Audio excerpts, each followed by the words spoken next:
अस्सलाम वालेकुम। कहिड़ा हालनि? ख़ुशि आहियो? ख़ैरियत सां आहियो? ठीकु ठाकु आहियो?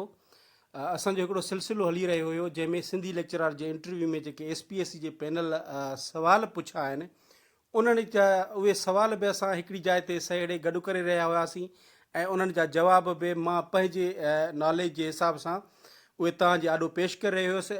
उन सिलसिले में ही इंटरव्यू नंबर 2 आहे जेको तारीख़ 26/7/2024 ते वरितो वियो SPSC जी कराची ऑफिस में। ठीकु आहे।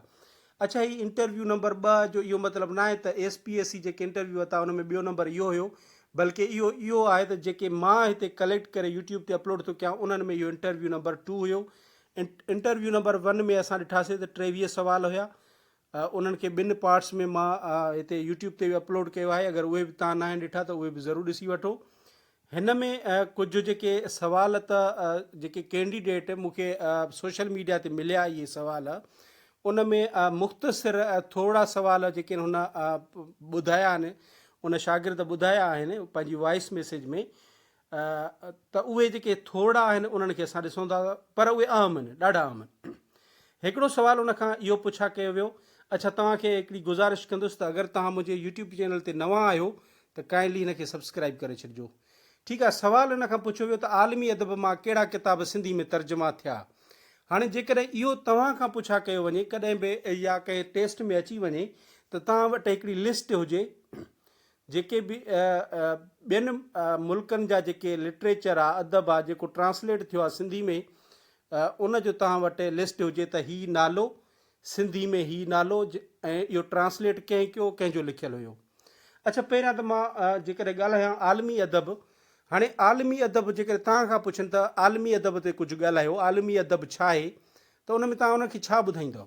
पहिरियां असां उनखे था ॾिसूं, पोइ असां इन सवाल जे जवाब ते था अचूं। अच्छा, हीउ जेको आलमी अदब आहे इहो हिकिड़ो वर्ड जेको आहे उहो कॉइन कयो आहे, जंहिंजो नालो आहे उनजो जंहिं कॉइन कयो उनजो जोहन। हाणे प्रोनाउंसिएशन थी थो सघे मूंखां ग़लति थी वञे, स्पेल लिखां थो मां इन जे करे, John Wolfgang, Wolf GANG, gang Goethe GOETHE। अच्छा, हिन जो मूंखां सर्च करणु इहो विसरी वियो त हीउ किथां जो, इहो तव्हां ॾिसी वठिजो। जॉन वोल्फगैंग गोथी जेको आहे 19वीं सदी में इहो जेको आहे लफ़्ज़, इहो जेको आहे ट्रम आलमी अदब जो माना पहिरियों दफ़ो उन कॉइन कयो, उन इस्तेमालु कयो। हाणे आलमी अदब छा आहे? आलमी अदब माना के दुनिया जो लिटरेचर, दुनिया जो अदब। ठीकु आहे। उन में यानी कि जेके मुख़्तलिफ़ मुल्कनि में जेके किताब छपजनि था अदब जा, चाहे उहे पोइट्री जा हुजनि, नसर जा हुजनि, नज़म जा हुजनि या कुझु बि हुजे, उहे किताब अगरि उन मुल्क खां ॿिए मुल्क में पढ़िया वेंदा त उन किताब जी, उन लिटरेचर जी, उन अदब जी जेका हैसियत हूंदी उहो आलमी अदब सॾराईंदो। अच्छा, हिन में 2 शयूं नोट कजो। ठीकु आहे। अक्सर करे तव्हांखे डेफिनेशन में मिलंदो त उहो अदब जेको मुख़्तलिफ़ ॿोलियुनि में ट्रांसलेट थी करे ॿिए वार पढ़ियो वञे, माना ॿिए मुल्क में। पाकिस्तान में को बि नाविल छपियो, ठीकु आहे, उन जो तर्जुमो कयो इंडिया वारनि कयो, इंडिया में पंहिंजी हिंदी में कयो उन्हनि, हिते सिंधी में छपियो, चीन वारनि चाइनीज़ में कयो, ईरान वारनि पंहिंजी पर्शियन में कयो। त हिकिड़ी त इहा डेफिनेशन ॿुधाईंदा आहिनि त आलमी अदब उहो आहे जेको अदब मुख़्तलिफ़ ॿोलियुनि में तर्जुमो करे मुख़्तलिफ़ मुल्कनि में पढ़ियो वञे। पर इन लाइ इहो लाज़मी न आहे त मुख़्तलिफ़ ॿोलियुनि में ट्रांसलेट थी करे पोइ पढ़िजे।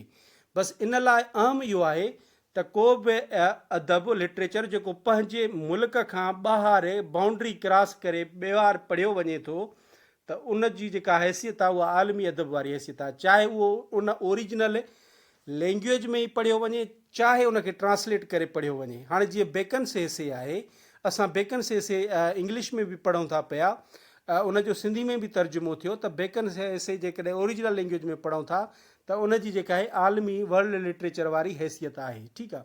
हाणे असां चवंदा त उन सवाल जे जवाब ते। अच्छा, हाणे हिन में लिस्ट हुजे, हाणे जीअं लिस्ट कीअं हूंदी, तव्हां पहिरियां उनजो नालो खणंदव। ठीकु आहे। जेको उहो पीस आहे अदब जो, उहो किताबु आहे, उहो कहिड़े मुल्क जे कंहिं लिखियो। हाणे जीअं मां लिखियो आहे, इंग्लैंड जे नावल निगार सैम्यूल जॉनसन जो नाविल जेको आहे history of Rasselas, the history of Rasselas, prince of Abyssinia. हाणे ही मुकमल नालो आहे उन जे नाविल जो।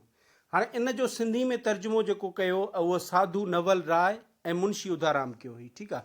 ऐं इहो ई जेको आहे ऐं नालो छा रखियो हिननि, इन जो नालो रखियो रासीलास, सिर्फ़ु छा रखियो नालो, रासीलास सिर्फ़ु, ठीकु आहे।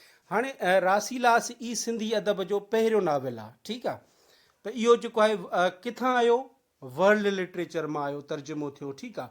उनखां पोइ या मिर्ज़ा कलीच बेग जो बेकन्स एसे, उनजो सिंधी में तर्जुमो कंहिं मकालतुल हिकमत जे नाले सां। ऐं बेकन्स किथां जो हुयो, इंग्लैंड जो हो, ठीकु आहे, इंग्लिश राइटर हुयो।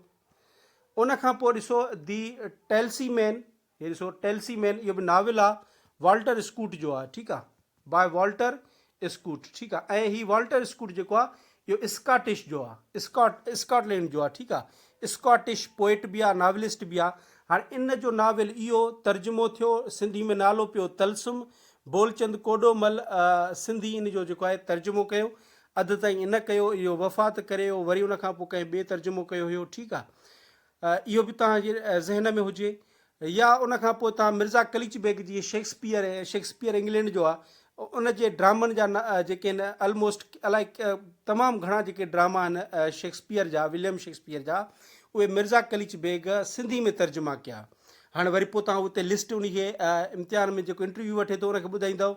जीअं शेक्सपियर जो जेको ड्रामो आहे द किंग लियर, उन जो सिंधी में तर्जुमो मिर्ज़ा कलीच बेग शाह इलिया जे नाले सां कयो। मर्चेंट ऑफ वीन्स ड्रामो आहे, उनजो हुस्ना दिलदार जे नाले सां तर्जुमो कयो। रोमियो एंड जूलियट फेरोज़ दिल अफरोज़ जे नाले सां कयो। या तव्हां हेमलेट, हाणे हेमलेट मशहूरु ड्रामो आहे शेक्सपियर जो, उनजो तर्जुमो जेको मिर्ज़ा कलीच बेग शहज़ादो बहराम जे नाले सां कयो। या वरी हिकिड़ो ॿियो अथव जेको इंटरव्यू में बि हाणे सवाल पुछो अथऊं, द मदर। द मदर छा आहे, नाविल आहे, द मदर नाविल आहे, कंहिंजो नाविल आहे, मैक्सम गोरखी जो, मैक्सम गोरखी, ठीकु आहे। मैक्सम गोरखी जो इहो नाविल आहे, उनजो तर्जुमो सिंधी में कयो आहे द मदर, अंग्रेज़ी में नालो आहे, माउ जेको नाविल नालो आहे उहो सिंधी में आहे। हाणे इहो पुछा कयो वियो त माउ नाविल जेको आहे उहो कंहिं तर्जुमो कयो, इंटरव्यू में पुछो वियो त इन जो जेको तर्जुमो कयो आहे उहो डीपलाई साहब, मोहम्मद उस्मान डीपलाई साहब सिंधी में इन जो तर्जुमो कयो आहे। त इन सवाल खे तव्हां ईअं डील कंदव, तव्हां वटि लिस्ट हुजे उन जी, या जीअं पोड़ो समुंड ऐं पोड़ो माण्हू ऐं समुंड, इहो बि जेको आहे तर्जुमो थियो। या सोनवर्णी धरती, इन जो उमर मेमण सिंधी में तर्जुमो कयो। त इन्हनि जा यादि हुजनि त इन्हनि जा ओरिजिनल नाला कहिड़ा ऐं ओरिजिनल राइटर कहिड़ा हुआ। मुंहिंजे ख़्याल में 7 मिंट थी विया आहिनि। हिन खे वीडियो खे असां हिते ई ख़तमु था कयूं। हिन जा 2-3 सवाल ॿिया बि आहिनि जेके नेक्स्ट पार्ट में तव्हां उहे ॾिसी था सघो। ऐं उन पार्ट जी जेका लिंक आहे उहा मां हिन वीडियो जी डिस्क्रिप्शन में ॾेई छॾी आहे। वीडियो ॾिसण जे लाइ तव्हांजी वॾी महिरबानी, थैंक यू सो मच। ऐं कमेंट्स ज़रूरु ॾिजो त तव्हांखे कीअं लॻे थो, मुंहिंजी नॉलेज जे हिसाब सां जेका मां तव्हांखे प्रोवाइड कयां थो। उमेदु आहे तव्हांखे सुठो ई लॻंदो हूंदो। ऐं थैंक यू सो मच। अल्लाह हाफ़िज़।